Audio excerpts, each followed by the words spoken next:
Comment analyser des annonces de biens immobiliers sur Le Bon Coin? Hello à toi et bienvenue, c'est Julien. Je suis ravi de te retrouver dans cette nouvelle vidéo dans laquelle on va voir ce que moi je regarde lorsque je fais les petites annonces pour acheter un bien immobilier. La première des choses que tu dois regarder, c'est le ratio surface prix au mètre carré.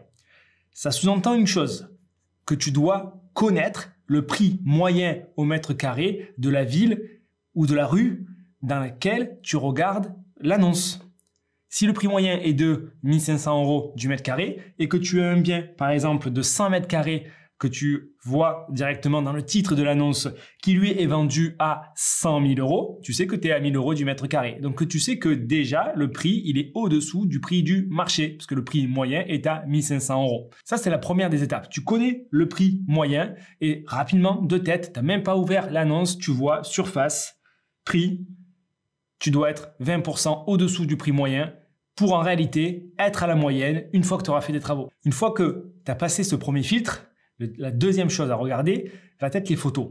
Les photos, ça va te donner plusieurs indications. Déjà, face à quel type de travaux on se trouve? Est-ce que c'est du rafraîchissement, la cuisine, la salle de bain, le sol? Est-ce qu'il y a de la rénovation un peu plus lourde avec des fenêtres, l'électricité, la plomberie? Ou est-ce que même c'est de la création de logement et tu achètes une grande surface et tu la découpes? Selon les photos, tu sais que tu es à 500 € du mètre carré en rafraîchissement, 800 € du mètre carré en rénovation, 1000, 1100, 200 € du mètre carré en création. D'accord? Donc ça va te permettre d'anticiper les budgets de travaux qui sont nécessaires pour remettre le bien en état. Ceci va donc te mener au coût total, c'est-à-dire le prix d'achat qui est affiché, plus du coup, le coût des travaux, tenant compte de l'état des travaux et de la surface qui va être à rénover. La subtilité, c'est que tu ne vas pas forcément acheter au prix qui est indiqué. Tu peux déjà intégrer moins 20 000, moins 30 000, moins 40 000 € par rapport au prix qui est demandé. On va donc facilement arriver à avoir une mensualité. Là, pareil, tu dois connaître de tête, 150 000 €, c'est une mensualité au taux du mois. 200 000 €, c'est une mensualité de 1500 € au taux du mois.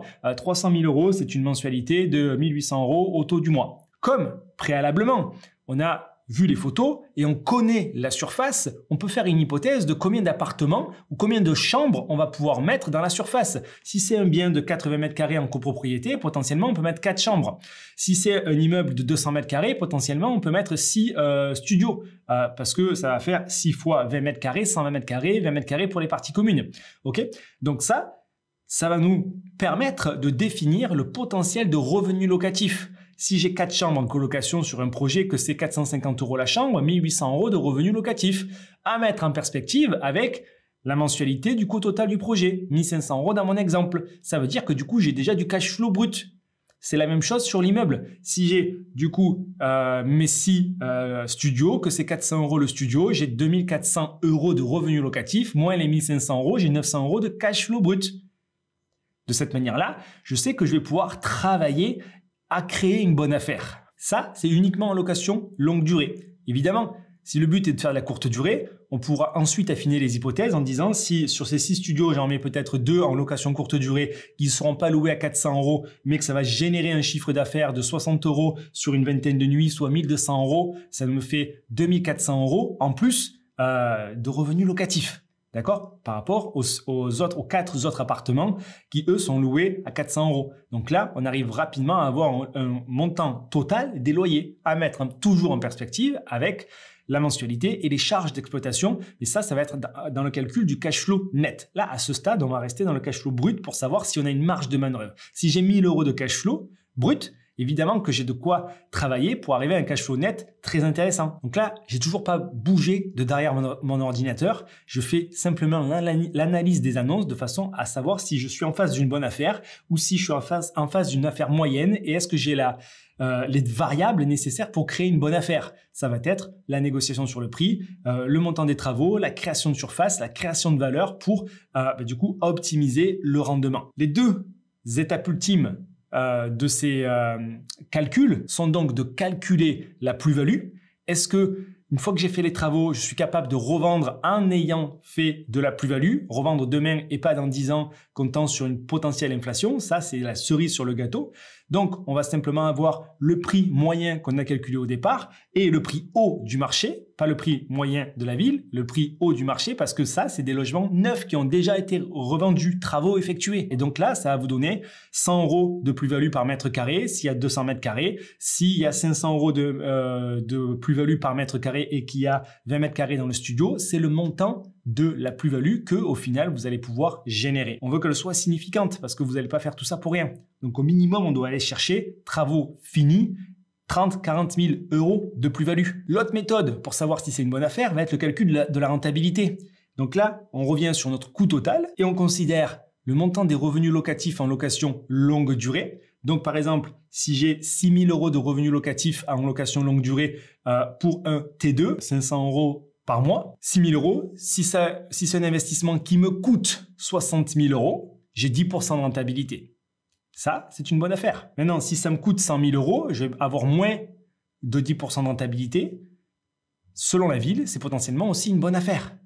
Le but, c'est d'arriver rapidement à comparer dans la même ville les investissements, les projets les uns par rapport aux autres, de façon à savoir lequel est une meilleure affaire par rapport à l'autre. Certains vont avoir plus de plus-value et l'autre plus de rentabilité. Idéalement, on veut le maximum de plus-value et la plus haute rentabilité. Vous devez regarder lorsque vous analysez des annonces le cash flow. Le cash flow, on va revenir à cette mensualité, à mettre en perspective avec les revenus locatifs, non pas sur 12 mois, mais sur 10 mois. Parce que du coup, on va considérer un mois de taxe foncière et un mois de frais de gestion. Ce qui, lui, va nous permettre rapidement, là, de tête, d'arriver à l'hypothèse d'un cash flow net. Et ce cash flow net, on veut qu'il soit au minimum de 100-200 € en location longue durée dans des villes où on pourra faire de la location courte durée, de la colocation pour justement aujourd'hui aller générer ce cash flow grâce du coup à des stratégies à haut rendement. On autofinance où on fait 100-200 € au minimum du minimum de cash flow en location longue durée. Si on a plus, tant mieux. Et ensuite, on met des boosters pour aller chercher plus de rentabilité. Tout ça, ça prend 5 minutes. C'est des étapes que vous devez suivre les unes après les autres. Vous passez 1 minute sur la première étape, le premier filtre, ratio prix au mètre carré. Vous passez 1 autre minute sur le calcul du coût total, montant des travaux, la mensualité, le cash flow brut. Vous passez 1 autre minute ensuite pour aller chercher la rentabilité, le cash flow net.